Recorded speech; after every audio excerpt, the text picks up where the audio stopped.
नमस्कार। बिहार तक पर आप देख रहे हैं बड़ा सवाल और मैं हूं आपके साथ रोहित सिंह। तो बिहार विधानसभा चुनाव में इस बार क्या बीजेपी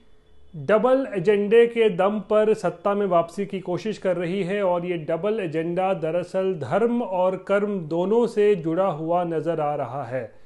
आज हम जो चर्चा कर रहे हैं वो इसी डबल एजेंडे को लेकर है कि क्या बीजेपी इस बार धर्म और कर्म के डबल चुनावी एजेंडे के दम पर सत्ता में वापसी कर पाएगी। क्योंकि पिछले कुछ दिनों के घटनाक्रम पर नज़र डालें तो जिस तरीके से बिहार में विकास की बात भी की जा रही है और फिर धर्म कर्म की भी बात की जा रही है, उससे ऐसा लगता है कि बीजेपी को केवल धर्म पर नहीं बल्कि इस बार विकास के मुद्दे पर भी वोट पाने की उम्मीद है। और क्योंकि इस बार नीतीश कुमार भी जो है वो एनडीए में हैं, यानी बीजेपी के साथ हैं, तो ऐसे में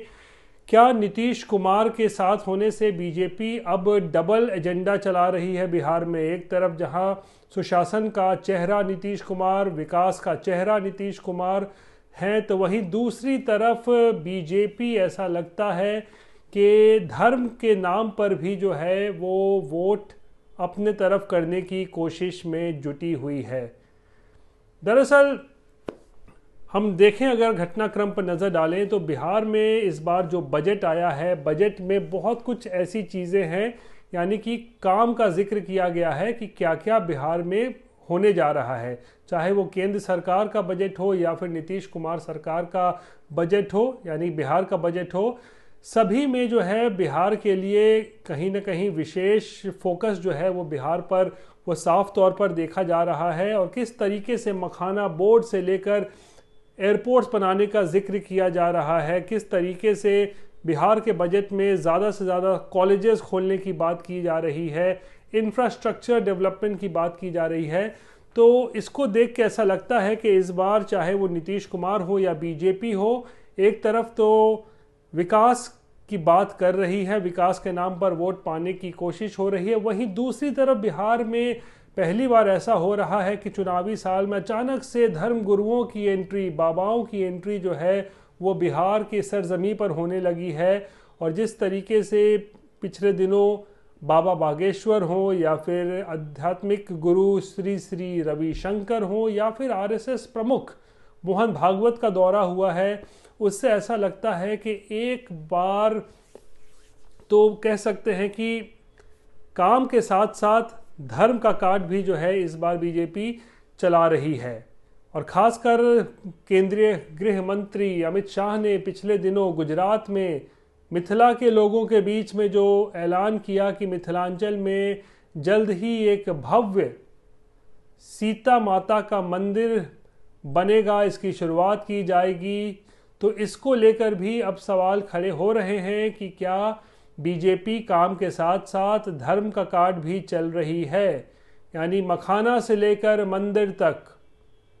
तमाम मुद्दे जो हैं वो ऐसे हैं जो बिहार से जुड़े हुए हैं और इसको उठाया जा रहा है ताकि इस बार के चुनाव में इसका फ़ायदा मिल सके। और हमने देखा किस तरीके से प्रधानमंत्री नरेंद्र मोदी खुद जो इस वक्त मॉरिशस के 2 दिवसीय दौरे पर थे, जब वो वहाँ के राष्ट्रपति से मिले तो उन्होंने वहाँ के राष्ट्रपति को मखाना गिफ्ट किया है।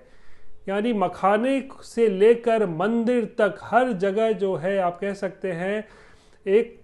दिखाने की कोशिश की जा रही है बिहार कनेक्ट को। अब मॉरिशस में क्योंकि बहुत सारे ऐसे लोग हैं जो बिहार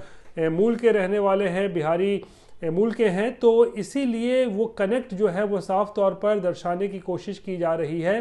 तो यानी कि मखाने से लेकर मंदिर तक सब कुछ जो है सभी दांव चला जा रहा है इस बार चुनाव में जीत हासिल करने के लिए। तो बड़ा सवाल यही है कि इससे कितना फ़ायदा मिलेगा बीजेपी को, क्योंकि इससे पहले बिहार जैसे राज्य में जहां पर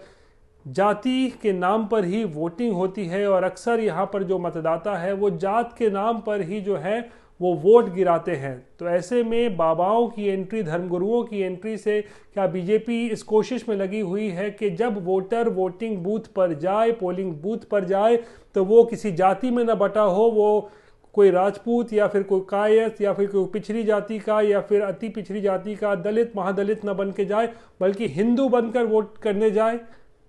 क्या बीजेपी इस कोशिश में लगी हुई है कि जाति से अलग होकर जो है लोग जब वोट करने जाएं तो वो एक हिंदू बनकर वोट करने जाएं, क्योंकि बीजेपी को पता है कि अगर जातियों में वोटों का बंटवारा होगा तो इसका नुकसान उठाना पड़ सकता है एनडीए को, और इसीलिए कोशिश क्या हो रही है इन बाबाओं के ज़रिए, धर्मगुरुओं के ज़रिए कि वोटों का बिखराव ना हो। और दूसरी तरफ सुशासन और काम की बात तो बीजेपी कर ही रही है नीतीश कुमार के साथ साथ,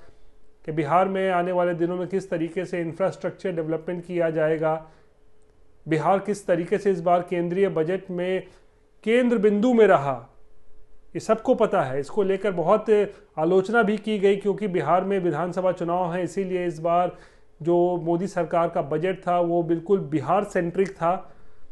लेकिन एक बात तो स्पष्ट है कि इस बार के विधानसभा चुनाव में जीत हासिल करने के लिए बीजेपी जो है वो डबल एजेंडे पर काम कर रही है। धर्म के साथ साथ कर्म का भी जो है वो सहारा लिया जा रहा है।